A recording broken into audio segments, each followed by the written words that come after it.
Hello, everyone, and welcome to another episode of Igniting Lifelong Literacy, a Chippewa River Writing Project approach. We are so excited that you are joining us and tuning in through whatever listening method you chose. Before we get started with our content today, I'd like to read our land acknowledgement.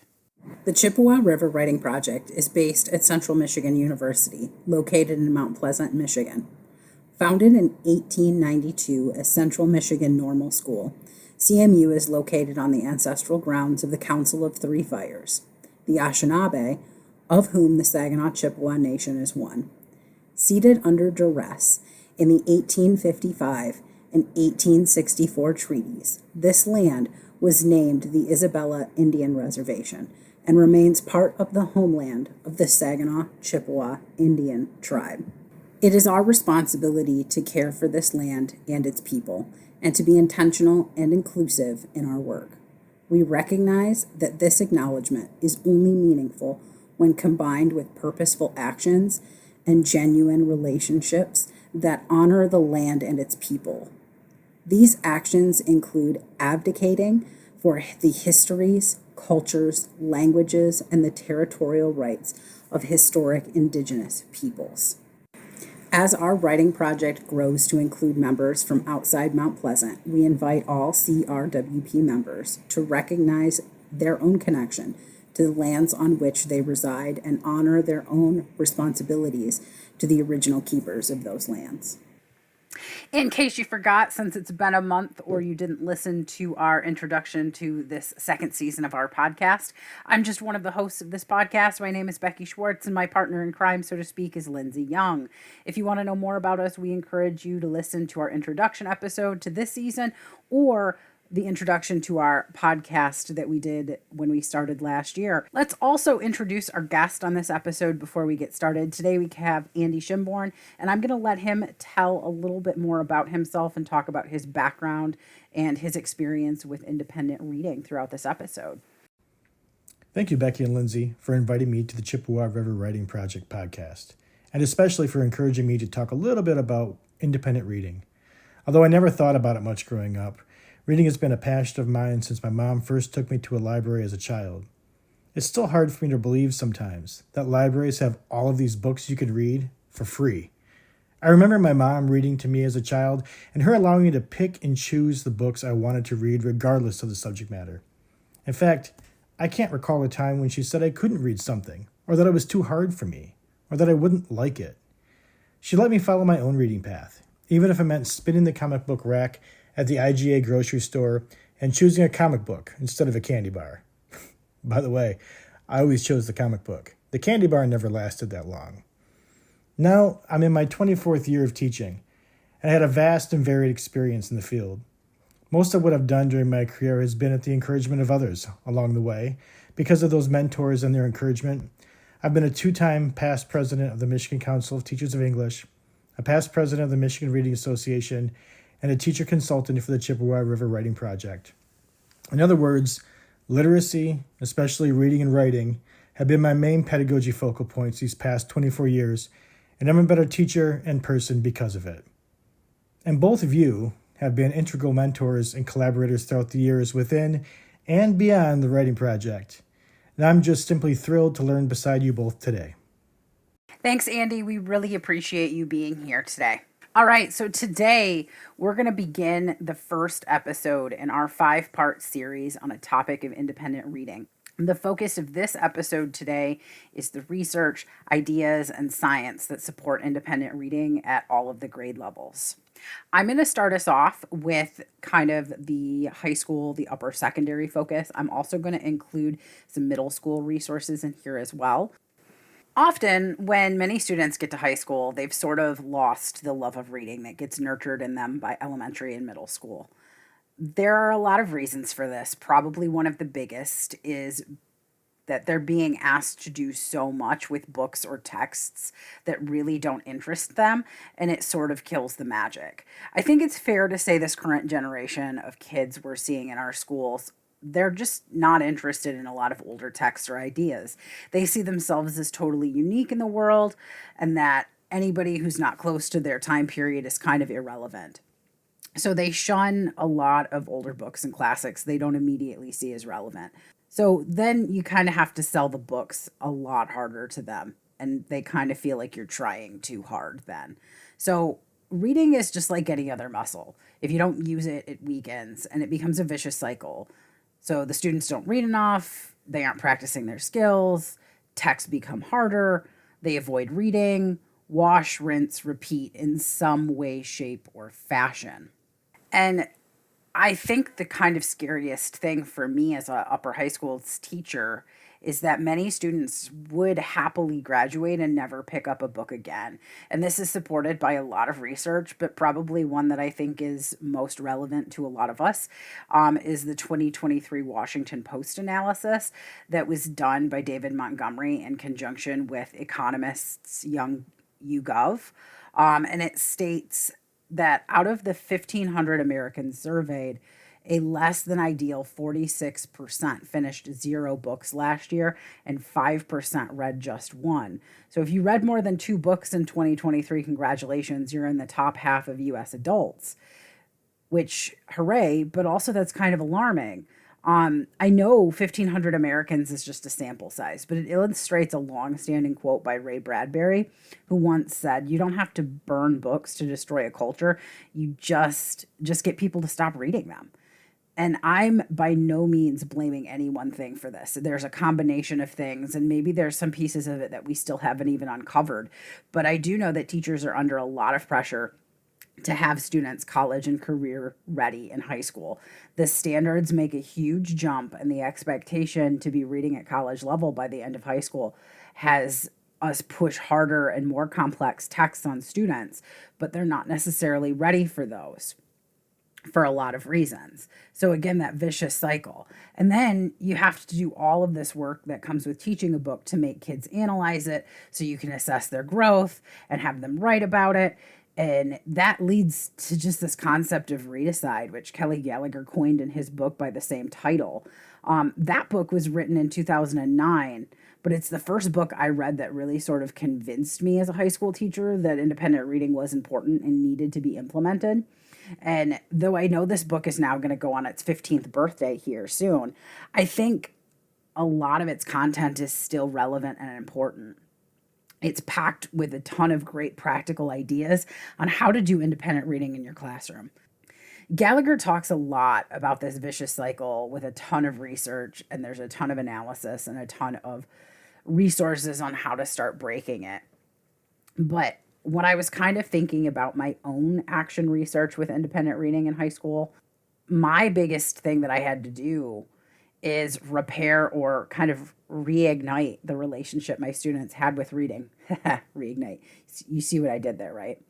Okay. Anyway, I have to sell them on a few big points every year with reading. And it doesn't matter if I've had the kids 2-3 years in a row. What does matter is that I have to like talk about these 4 big themes with them every year. So I'm going to list them and then I'm going to talk about them each individually after. So the first is reading relieves stress. It's also, the second is going to build stamina and help you be successful in college and in the job world. The third is that it gives us perspective and understanding about the world around us. And 4, ultimately interest and choice. All right, the first one, stress relief. I'm just going to say it, very seldom do I read a book and feel stressed out. And if I'm feeling stressed out, it's the good kind of stress. It's the edge of your seat in the story, the escapism. And I think one of the things we often forget about is just life is really hard. School is really hard. Having 20 minutes a couple of times a week where you can have a soft start to your English class and recenter yourself is someone in somebody else's perspective, or just recenter yourself in kind of this very like calm 20 minutes. That is not a bad thing. And I would say a lot of my students, even if they don't love reading, really enjoy that kind of scheduled 20 minutes of just, okay, I can read. This is the only thing I have to do. I can just kind of breathe a little bit. And, you know, soft starts aren't a bad thing. The second thing I want to talk about is stamina. I mentioned before that muscle. Kids need to read more. Colleges expect you to be able to do around 2 to 3 hours of reading per class per week. And that's on your own. And that's a lot, especially for kids that are constantly on things like TikTok that are changing our brains to be used to less than 1 minute of content at a time before you get that dopamine hit of the next video. And that's no hate on TikTok or technology, but I'd be lying if I said I didn't see the effect of it on my students. I think rather than fighting it, we need to accept it. Another thing to think about is if we often give our students short poems, stories, or plays to read in our class and don't balance it out with longer text, this can also contribute to the stamina struggle. And then the third, perspective. All right, so reading gives you the opportunity to experience ideas, events, and lives that are completely different from your own. It allows you to connect with characters just like or completely unlike you. This gives you windows, mirrors, and sliding glass doors, a concept that pretty much everybody in the literary world has heard by now. Reading a variety of perspectives, ideas, and experiences allows us to expand our world and knowledge base to help us be more fluent and informed readers who have a wide variety of reading experiences to connect with other texts. That makes us better readers. So you really have to, read in order to gain the perspective, but also to have that perspective to bring to other texts. And finally, the last point I want to touch on is kind of interest and choice. So no curriculum, and it doesn't matter how good you are at designing curriculum, no curriculum is going to hit every student's interest and identity enough. You can touch and have pieces all over the place, but it's never going to be enough. And I don't care how good it is. Okay. So not everybody's going to like what we pick for the common text that we teach. That is why there are literally millions of books out there. Giving students the opportunity to choose what they read and read for a percentage of what they're reading in your classroom is going to push them to read more and more volume, which again is going to help with that stamina problem. Now, some of you are thinking, what about text complexity? And I think there's a lot of credit to the argument that if we only ever read what you're comfortable with or what you like, you're rarely going to push yourself, which means you won't expand, therefore stall your progress. I think that's fair. For me, when I think about that, I would be reading nonstop suspense, horror, and fantasy. But even though I have the freedom in my free time to read whatever it is I want to read, I often am pushing to break that cycle or my safe space, right? And I know that because I'm aware of it and because I like to read new experiences, I have to break that cycle, but I'm going to do it naturally. I know I'm a better reader and a better human being because a teacher assigned me a lot of books over the course of the year. So I don't think you need to abandon assigned texts either. I think, like with last season, I think you need to balance the two types of reading in your classroom. You can push kids to expand to harder texts, but keep them going on common topics or threads that they're interested. But at the same time, I also don't only read at my reading level either. And I think that's important that we acknowledge that. So you're not always going to just be reading a hard book. You're going to bounce all over the place. Vacation reads or beach reads exist for a reason, and they have their purpose. So just to kind of give you an example on me, this summer, I happily reread a few books in the Princess Diary series by Meg Cabot because of nostalgia, and they made me happy. Nourishing your mind doesn't have to be torturous reading and studying. Cognitive dissonance and the zone of proximal development are good things, but so are just reading for enjoyment too. All right, I am aware of how long I have been talking at this point, but I wanted to sneak in a couple more book recommendations. And I apologize if you hear a cat meowing in the background. Cat owners, you understand that there is only so much you can do before the cats want to interject their own presence into everything that you do. But anyway, these two book recommendations are Penny Kittle's Book Love and Barrett Gordon's No More Fake Reading, merging the classics with the independent reading to create joyful lifelong learners. As an upper secondary teacher, these books had some of the most influence on me because these are the people who are in the same type of trenches as me. So I completely understand where you elementary teachers and you middle school teachers are kind of like, well, we've basically heard about high school for the first 10 minutes of this podcast. When are we going to get to the other perspectives? Very, very shortly. But I do think if you're a middle school teacher, check out Donalyn Miller's books and texts. She's got a few that I think are really key. The Book Whisperer and Reading into the Wild, both of those are ones that she wrote by herself. And then she also has one with Colby Sharp in Michigan. He's a Michigan educator. He teaches in Jackson County, and it's called Game Changer. And although I'm ashamed to admit I haven't read that one yet. I've heard many good things about it, and I think it's important that you check it out because it's just going to help you with a lot of resources, especially if you're first starting out on this journey. The more resources and heavy lifting that you can get from other people's work, I think is really important. And this is what they're meant for. So utilize them. All right, Lyndsay, I'm going to turn it over to you to talk about the middle school and the elementary perspective a little bit, although I know you're going to focus a lot more on elementary because you switched from middle school to elementary again. Thanks, Becky. Also, listeners, bear with me. I'm just getting over laryngitis and a cold, so if my voice sounds a little off, that is exactly why. So I'm sorry if I'm sounding a little off and a little pitchy, but I'll do the best I can to discuss the elementary perspective of independent reading. So research shows that independent reading periods in school do show a positive impact on reading because children learn reading by reading. But students need instructional support. It can't just be something you let them do independently. When children read, they gain invaluable benefits. They learn about themselves and the diverse people and cultures in the world. Reading empowers them to control their own lives and connect with others and contribute to making the world a better place. In short, independent reading does translate to academic performance. It can improve students' oral reading accuracy, increase reading rate, improve reading expression, improve reading comprehension.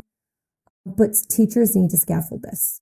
So teachers should be modeling and teaching students to self-select books from a variety of genres, confer with students, monitor and provide feedback to students, and make students accountable for their reading.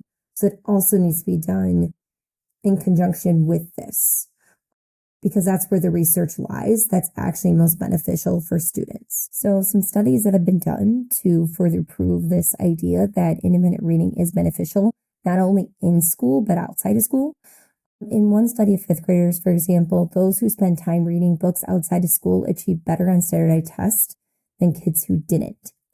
And furthermore, students who read independently an hour a day scored at the 98th percentile on standardized test, while students who read only 4.6 minutes daily scored in the 50th percentile of students who did not read outside of school, and they scored in the second percentile. But again, the only way that it's found to be effective, or what's really important, is that teachers need to scaffold. They need tools to make their practice productive in independent reading. So teachers need to be scaffolding students appropriate book selection strategies and actually teach them how to pick a just right book for them. A variety of genres should be stored and shown to them at a variety of levels and difficulty. And what's really, really important, kind of like Becky highlighted, is student choice. Students should be given choice on genres, given choice on text, so they are interested in what they're reading. And also students choose texts at their independent reading level with teacher support or their just right level. Teachers should be initiating 5-minute individual student reading conferences, and students should be reading aloud to teachers to monitor and answering teacher questions and helping them make personal goals. Teachers should be teaching students about how long it takes to finish a book and the time frame. So students should be finishing books within a reasonable amount of time, and these conversations should be happening with students. So this is the information and research I have on independent reading in elementary. I will now hand off the mic to Andy so he can share his perspective on independent reading. So without further ado, Andy, take it away. When I think about independent reading, I do recall, like I said in my intro, a lot of the ideas that my mother kind of helped to plant seeds in the beginning of my life. But over the course of 24 years of teaching, there have been many, many different mentors, some of whom I've had the pleasure to meet and some of whom I've only met through their books, just like we do with reading anyway. But I would say, if I'm going to name some people, the work of Rudine Sims Bishop, Penny Kittle, John Shue, Ebony Elizabeth Thomas, Donald Miller, Ariel Johnson, Jared Amato, and Kelly Gallagher are some of the names that stick out to me the most of having the biggest impact in my approach to independent reading. From them, I've learned to choose books in an equitable way by including books with characters who look and think like students in my classroom. I've learned to conference with students and help them build relationships with books, and no, books won't call or text you all hours of the night when you've decided to move on. I've learned to express the joy and emotional connection with books by talking about what I've read. I've learned to find books with BIPOC characters who experience joy instead of only trauma. I've learned how to organize classroom libraries in appealing and inviting ways so students gravitate toward them. I've learned to encourage students to forget about quote-unquote levels and instead focus on their interests. I've learned that reading is more than decoding words on a page. Reading also occurs in audiobooks, where strong connections between a book and its reader can feel much like conversation or a story told in oral tradition. I've learned to trust students while letting them know that reading graphic novels and poetry and even picture books all count as reading. I've learned the best way to kill the love of reading is by killing it with tests and quizzes and choices out of the control of the reader. And really, for my money, in order to fall in love with reading, people have to have access to books. They have to be allowed to follow their passions. And probably the most important thing that teachers who show them what a reader looks like. And this can be different for everyone. A teacher can model reading by talking about the book club they're in. A teacher can model by stopping in the middle of a reading to talk about the beautiful words and phrases that they see and what they remind them of.